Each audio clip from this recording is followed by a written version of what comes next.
On today's Minute of the Apes, go to sleep, go to sleep, go to sleep. You're stinking paws off me, damn dirty ape! Because of the divine bomb. Hey, I'm the good human, and the dead human! Where there is fire, there is smoke.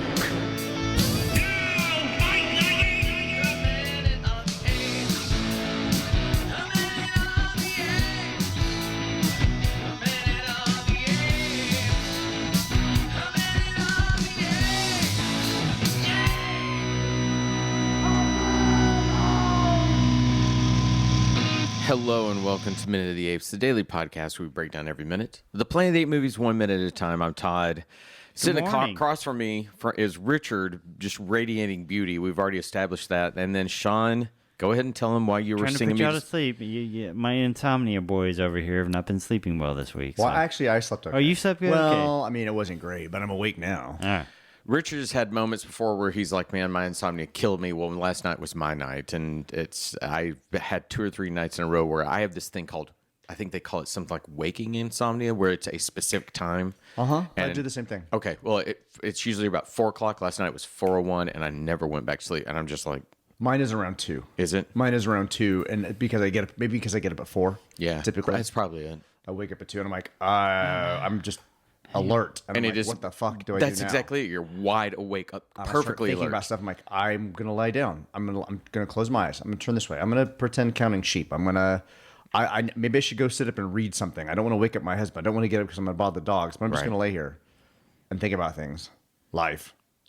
Do you know what I got up and did? No. I went and finally earned Han Solo's Millennium Falcon and Star Wars: The Galaxy of congrats. Heroes. Yeah, after grinding for like 18 years to get it. And so I was just looking up because, again, all things go back to Babylon 5. I remember there's an episode where Ivanova is up all night and she can't sleep, and she's saying, I'm up at the hour of the wolf. And the hour of the wolf is a term that refers to the period between 3 and 5 a.m., supposedly when most deaths and births occur. Well, that's great. great. You're up at the hour of the wolf. That's your insomnia. Well, let me tell you, the Hour of the Wolf sucks. So there was wait, don't tell me. I was doing their trivia portion, and they actually mentioned specifically when are people most stressed was the question, right?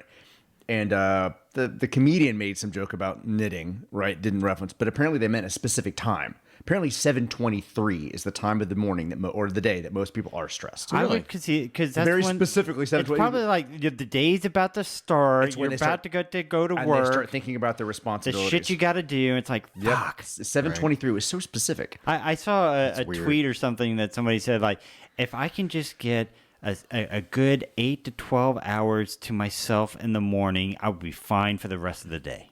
You know, the weird thing is I'm not a weird morning person. You know, Shelley. Okay, did you hear what I said?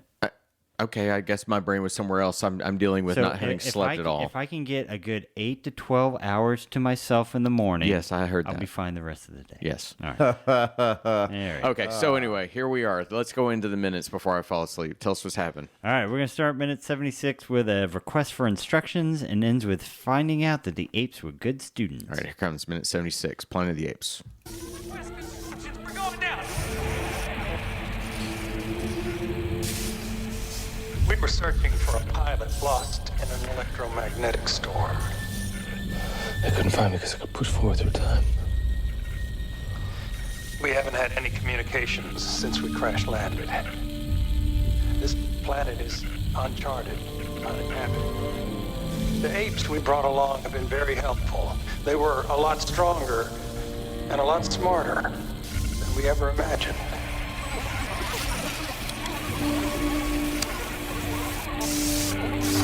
Sorry. The apes are out of control. One male named Simos, who I raised myself, has taken over the group. We have weapons, but I don't know how much longer we're left. Maybe I saw the truth when they were young and I wouldn't admit it. They don't understand. As minute 76, we have an Oberon's worth of apes and humans, 2 displaced pods worth of humans and apes, wild humans in Ape City, minus those 2 poor gorillas, humans on the loose and monkeys on the march. All right, visually we have a basically continuation from the previous moment where we see the captain or the commander or whatever he would have been. Captain Obvious? Yeah, Captain Obvious, just recounting the no, things. No, Captain Exposition. That's what I was going to get Yeah. into. That was my tease going to be was related to that. As he recounts apparently the harrowing events that led to the monkey's ascension. And it's just a series of back and forth of all of our people watching, hearing the truth of their folklore. We then see the woman who was his counterpart. Yes. Another trainer, the monkey trainer. That's Lieutenant Colonel Grace Alexander, played by Anne Ramsey. We see Grace telling us about Simos. I mean, there's not a lot visually that happens here at all. It's so this video clip that we got a tease of in the very first of the film suddenly at least plays out. This is just the video equivalent of newsposition, where somebody walks into a room, turns on the TV, and the TV is exactly telling you what you need to know for that moment. Mm-hmm. Well, exactly. Like, we don't see the original Mayday of them crashing. We see the Mayday of them having crashed and now settled, right? Also, he basically tells them what happened. Hey, it's a Mayday, and we've been here on the planet for a while. We're doing fine. Also, it's uninhabited and uncharted. And they were just going to jump to a moment where she, for some reason, has the video message later on. Like, it's a weird span of time to have jumped to record only 2 messages that just happen to play back to back with really bad quality. I think there's a little bit in there I want to talk about, but let's back up. You spend billions of dollars making a space station out away from Earth. And spend years and years training people to live on it and have monkeys on it and apes and all that, do that stuff. You don't have an emergency plan already made in case something crashes. You have to send a Mayday call saying, give us instructions on what to do because we're crashing. Really? I mean, the U.S. space station, even the U.S. space station knows has, what modules to do. would eject if something were to catch but they have emergency plans for everything, including if the space station crashes. But also, if you have that cargo of these apes, why isn't you want to talk about an emergency plan if something were to go wrong? If these things start doing it, I'm sorry, this is a horrible thing to say. They would have a plan to probably gas them, to eradicate if they become an issue, and that's what we start euthanize hearing. Them. Yeah, euthanize them. I mean. We don't want them to suffer. As soon as I heard that, I thought, well, that would be the first thing. If you have one element that could be not controlled, hell, if nothing else, who knows what rations are left on the ship? It's pets or meat. Yeah. I mean, which one is it? You've go got watch Yellow Jackets. You know, that's actually a really good point. I'm surprised they didn't eat the monkeys. Yeah. I mean, I'm just thinking about Roger and me and rabbits. So let's talk about what they've unfolded. They've basically. I don't know what the surprise is in this message. We know from last week that he came across the Oberon. Yeah. Yep. We know that it's crashed. We know that there's no apparent survivors. So the captain isn't really telling us anything new in terms of that. I really would like more information. I talked about the fact that there were these weird electromagnetic storms causing blackouts on Earth. They're not connecting. That was part of the script. It's just been completely dropped. We just have fallen into an anomaly, and with no basis for this anomaly, and they crash. They find a planet, and they make sure to establish it's uninhabited, uncharted. So these are our apes. These are our humans that are there. And they're still sending this message as a mayday, as if they're in trouble. He's in trouble at this particular moment. He's not in trouble in this particular moment. They've landed on a planet. They're fine. And he's how far aged is he from where we saw him prior to everything? Yeah, so he's a good 20, 30, 40 years old. Mayday would have been sent the moment they began to crash, would it not? Hey, we need to let you know right now. Come save us. We should have had his mayday as they're crashing. Then we should have his counterpart talk about the fact that we landed on an uninhabited planet. We've used these apes to help us get to this particular point. Right. And now it's gotten out of control. Like, that would make more sense to me. Her second message saying, now we're in peril. To put the two things you both said together, what bugs me in this is that it's one contained message instead of Leo having to go through records. Maybe the records could be flagged with red things that he jumps to. It's fine if you want to jump ahead. I mean, they do a very poor job of it. If you look at 35 seconds, they do cut away so that you see whenever they go from the captain to Anne to the commander's message, they show him doing some things, which I assume is him fast forwarding or skipping to another part. Yeah. But you should have heard like the stereotypical sound of a cassette. There's a going note. There's fast a note forward. in the script. So the what they say on screen is pretty much verbatim what they have in the script. I think there's like a couple of small lines that got cut, but it does say the screen disappears in static. Leo continues to scroll looking for undamaged bits of log. Yeah, which we even did that not is get. ham-fistedly put together, because at 32 seconds we see the image of the captain jumping around, and we then at 33 see her face appear beneath it. Yeah, just for So you don't get the idea of him shuttling it until After it's is already he tuning it in, whatever it may be. But again, As much as they have shown him flipping switches and hitting buttons, the fact that they did not cut to his hand doing something else to just give that 2 or 3 seconds so you see them cutting into another we needed shot. a little more. We needed a little more second time here to know what he's exactly doing to get these messages put together like that. I also have to Why say are we their trying to video make is this movie shit. longer? I'm sorry. Never mind. well, and that's funny you say that, because I even thought, okay, now we're extending this very long movie to begin with, but we've also wasted time on weird running through the city that made no sense and how it happened. Or Stella Warren staring at Marky there are Mark. ways you could have trimmed this film down and given me more of this that would have helped it. But as a sci-fi fan, this right here could have had so many great elements to it. It could have really built a bigger mystery of what's happening. This is the kind of elements that I would have liked to have heard. What society they type of built. How did it get out of control? Just her simply saying the apes were smarter and stronger than we realized is dumb. Well, yeah, this is Exposition City, where and today it would have been, we would have had security cameras in every corner, and they would have cut to shots of the apes getting smarter, doing and Seamus actually leading them. The humans getting older and weaker, and the apes getting figuring out tools and not to spoil anything for Richard in the coming film, but think of how strong that moment is with Caesar. Yeah, I know. That's all I'm going to say. Yeah. If that had occurred, if we'd seen some of that, it would have been. And I also find. Show me, don't tell me. Yeah. At 44 seconds, we hear her mention Seamus, and then the reactions are. I'm sorry. Okay, if Seamus is their Jesus, everybody should have been bowing down or waylaid. Like what? And instead, we get a cross cut over to him, and they're like, "Huh?" What? Yeah, I like barely even. Yeah. Well, but this whole like. Limbo should have been. But hang on, before you go on, I heard that sigh. Are we all really bothered by this minute, or is it just me? Well, there's more things. They didn't give us. They didn't give this these revelations time to breathe. No, they didn't. And it's in the script. There was no time here to breathe either. The apes you brought along have been helpful. They're stronger, smarter than we ever imagined. Is this that whole referencing back to when Ari says maybe they just choose not to talk? When she mentioned that like 10 minutes earlier? Yeah, because and then, again, the only thing we've seen the apes do from our perspective is Pericles crash his ship.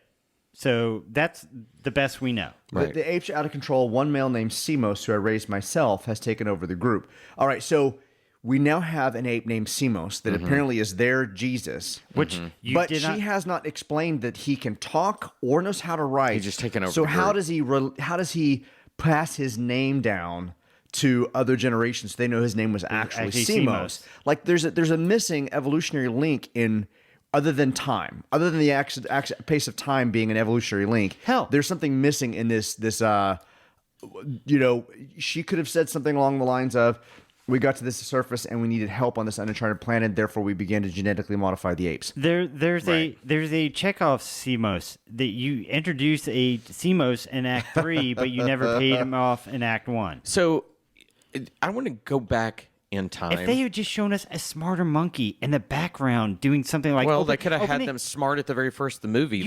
He's really starting to move ahead, and we could see the name Simos. You hear him cry out for her, and he goes, "Mama." I mean, something like that, which would be a callback. You see one opening a cage, and somebody going, no, get him back in his cage. Yeah, just so you see somebody doing something they shouldn't, but no. So let's talk about time real quick, because there's one glaring thing that we have not talked about, and that's at 16 seconds. They couldn't find me because I got pushed forward through time. How does he know that? What the fuck? How does he know that? I know. Where does this logic come from? How does he know they did not get pushed back in time? Oh my God. did I get pushed forward through time? Is that why doesn't he ask the fucking question instead of a proclamation that he has no basis for understanding? He can't. God Almighty. He can't accept talking monkeys, but he instantly jumps through time travel logic. Yeah. Right. He went forward, and they did not go to the pass. Yeah. Like just this weird. He went farther than them, or if he's going to make this statement, it should be at the end of all this information. Where he finally. Oh my God! But yeah, which is just going to make the end of this movie even weirder. But while he's watching it and it just like, oh, I guess they went forward in time too. It's like, what the fuck? So do you have problems with this minute? It was literally one that when I watched it, I'm of all the films, I may have scratched my head more in this minute, just trying to figure out, okay, what are they trying to accomplish here, other than simply explanation dumping something right here, just so that we don't question things again. There's no organic nature to building the story. So, why did the monkeys revolt? Well, and especially because the captain just said the apes we brought along have been very helpful. Mm-hmm. They're a lot stronger and a lot smarter than we ever imagined. Yeah. So they went from that, and we see no evolution then to other than that Simos takes leadership and. Bang. Because we also don't know how many people were on this freaking Oberon that because they have to populate a planet. Yeah, because they keep the gene pool fresh. Exactly. Yeah. And how many? But it's very fortunate that the two of the characters that had speaking roles in the beginning of the film happened to survive this crash and live to be very older people by their bad makeup. And when Anne Ramsey comes on and says the apes are out of control, in a normal movie like this, don't you have the sound of apes outside? You would hear that screeking or whatever. Gong. Yeah. The apes are out of control, and she should look terrified. Yeah. But it's the apes are out of control. Yeah. But so this moment had a lot of potential, particularly if we could have spread it out a little bit more and given a little more concrete, understandable explanation as to more in terms of what happened. And again, today... So this reveal is not quite what it should be, or have the power that it could have. It's just not making my mind spin in the way a good sci-fi does, where I'm trying to think about this concept. I'm just complaining about the concept. Okay, so have y'all, Todd, you might not have, Richard, you probably have seen Firefly, the Serenity, the Firefly movie. Huh? I saw the movie. Yeah. Okay, yeah. So you remember there's that scene where they're showing how the Reavers came into being, and you can see that lady sitting there talking, and you can hear them banging and screaming and out there, and then you hear right as they're coming, and then... Well, especially then when she has maybe I saw the truth when they were young, and I wouldn't admit it. They were good students, and now loud chittering is there in the closed caption. What does that even mean? Woman screams. What does that even mean? That's the thing that I'm bothered really by what she's saying, because what she says... Maybe I saw the truth when they were young. There's no basis to her having this observation, and it means nothing. Go back to what Sean said. Why didn't we see these kind of things going on, pushing them back in cages, doing things like that? We really needed just something to have said about them being genetically altered to be smarter. I needed some other than just the fact that they're just magically on a spaceship, and but why were they all of them live in zoos? Why and did they have them out there smart. other than to send them into weird nebulas? And if they're going to make them genetically modified, why? That whole idea needs to be developed at the first of this movie. Up. He could have said something like, "We fell through the nebula. Most of us got very sick. We may have been changed or transformed." Just something about the nebula being mysterious and doing some type of process on these apes and themselves. It is a sloppy minute. Also, I don't think it's a sloppy. I do. It's a sloppy explanation. Well, yeah. Okay, so think of it this way: it's a sloppy execution. If this is their video log, because they explain what's going on, as Marky Mark has told us in the previous minute. Do they do this explanation every time they record their log? Did she go, one ape, she goes, this is Monday. On Monday, hi, we're finding troubles with this one ape, Simos. The ape that I raised from birth, and he's my very good friend, he is getting smarter, and I think there's going to be trouble. Tuesday, did you go, all right, Tuesday I had breakfast, I'm doing stuff. Oh, so this one ape, Simos, the ape that I raised from birth, he's starting to get smarter. Does she say that every log? So that he fast forwards to the one that happens to say one ape, Simos, that I raised from birth? How does that happen? It's like when you read a comic book and you pick up the new issue and they give you the introduction. The character on the first says page. exactly what happened. Hi, I'm Tim Drake. Robin, you might know my partner Batman. He raised me. I love Tom King. Love Tom King, but he is notorious for having a small recap with his characters discuusking the previous issue. Exactly who they are and what they're doing. So when you're reading the trade collection, every 20 pages, you get a reminder of what happened in the last 20 pages. There's a talent to being able to do that, and to make it not properly, feel. I mean, movies had that all the time. The little moment where we're going to stop and just explain enough of the world so you can go ahead. This is literally trying to take 30 minutes of development that should have occurred somewhere throughout this film and plunk it into 1 minute. Yeah, it's. Some of this discovery could have happened with between Thade and his dad. Some of this discovery could have happened when. Where else? Ari talking about the past. I mean, there's other ways of kind of bringing this up. And also, so if she starts saying, "I'm really worried about Simos," why can't he turn to Simos and everybody's? Why couldn't he type in the name and bring it up and then see, like Simos chanting and the other apes behind him? That's the shit we should have seen instead of this idea. Again, to Sean's point, it's Tuesday morning. It's bullshit. It's just a bullshit way to handle it.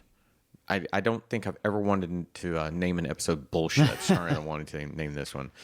Wow. We took 1 minute that I think we all really were not happy with, and we made 21 minutes of podcasting history out of that. Well, I mean, I was gonna mention at the top of this. There's actually a lot that happens over the next few days, and this was definitely packed with a lot of info that I felt we could kind of explore. Well, that's the thing. It is good. It's good info to help our story. Ham-fisted way of doing it. Oh my God! It is literally like just opening a toilet and pouring something into it. Yeah.